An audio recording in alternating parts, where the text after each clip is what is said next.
నా నమస్కారాలు. చాలా సంతోషం, ఎందుకంటే మీ అందరూ కూడా ఈరోజు నన్ను అభినందించడానికి వచ్చారు. 70 సంవత్సరాలు నిండిపోయి 71లో ప్రవేశించాం. ఆరోగ్యపరంగా ఎటువంటి ఇబ్బందులు లేవు. మీ అందరి ఆశీర్వచనంతోనే ఇది సాధ్యమైంది. ఎందుకంటే నేను 1983లో తెలుగుదేశం పార్టీ పెట్టినప్పటి నుంచి కూడా పార్టీలో కొనసాగుతా ఉన్నాను. నేను పోస్ట్ గ్రాడ్యుయేషన్ చేసి మరి ఆ రోజుల్లో ఏదైనా ఉద్యోగం చేయడానికి అవకాశం ఉండేది వెళ్ళేది. మా పెద్దలు మనకి పొలం ఉంది, నువ్వు ఒకడే ఎవరి దగ్గరికి వెళ్ళేసి ఉద్యోగం చేయాల్సిన అవసరం ఉంది,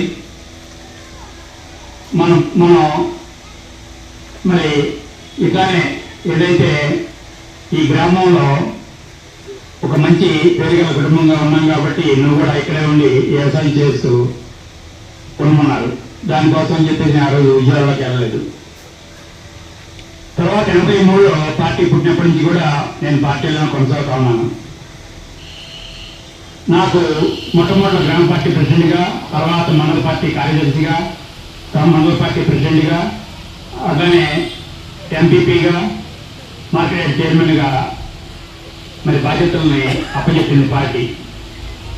వాటిని మనం సాధ్యం వరకు అందరి అభిమానంతో నిర్వర్తించాం. నేను 1994లో మొట్టమొదటిలో మండలాధ్యక్షుడు అవడం జరిగింది. అది 3 సంవత్సరాల కాలం మండలాధ్యక్షుడిగా ఉన్నాను. తర్వాత 2002లో మార్కెట్ చైర్మన్ కొన్నారు. మరి ఈ రెండు కూడా నాకు దూరుపాడ నరేంద్ర కుమార్ గారి మూలంగానే సాధ్యమైంది. ఆయన్ని ఈ సమూహంగా అభినందిస్తా ఉన్నాను. నాకు ఇవాళ ఈ గుర్తింపు ఉందంటే తెలుగుదేశం పార్టీ మూలంగానే. నేను పార్టీలో ఉంటూ నాకు తెలిసి నేను ఎవరిని ఇబ్బంది పెట్టలేదు. ఎప్పుడన్నా ఒక్కసారి ఆవేశం, నేను మానవుడే కాబట్టి సహజం. కొన్నిసార్లు మరి కార్యకర్తల్ని కొంచెం తీసుకున్న సందర్భాలు ఉంటాయి. కారణం ఏంటంటే మరి ఆ పార్టీలో మరి ఒత్తిడి కావచ్చు, లేకపోతే ఇంకా వేరే ఏదైనా కారణాలు కావచ్చు, కొంచెం తీసుకున్న సందర్భాలు కూడా ఉంటాయి. మీరందరూ కూడా నన్ను క్షమించాలి. ఎందుకంటే ఈ సహజంగా మరి ఏ ఒక్కరు కూడా పూర్తి స్థాయి ఓర్పుతో పనిచేయడం అనేది సాధ్యం కాదు.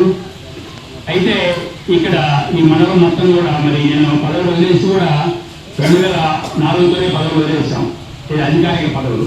పార్టీ పదవులు అంటే మరి వాళ్ళ మండల పార్టీ ప్రెసిడెంట్ ఉన్నాను. అధికార పదవులు వచ్చినా కూడా ఈరోజు కూడా ప్రతి గ్రామంలో మరి నన్ను అభిమానించే నాయకులు, అభిమానించే కార్యకర్తలు ఉన్నారంటే మనం ఎప్పుడు కూడా కార్యకర్తలకి అందుబాటులో, కార్యకర్తల సమస్యల్ని మరి తీర్చే విషయంలో భాగస్వాములయ్యి నేను ఉండబట్టే సాధ్యమైంది.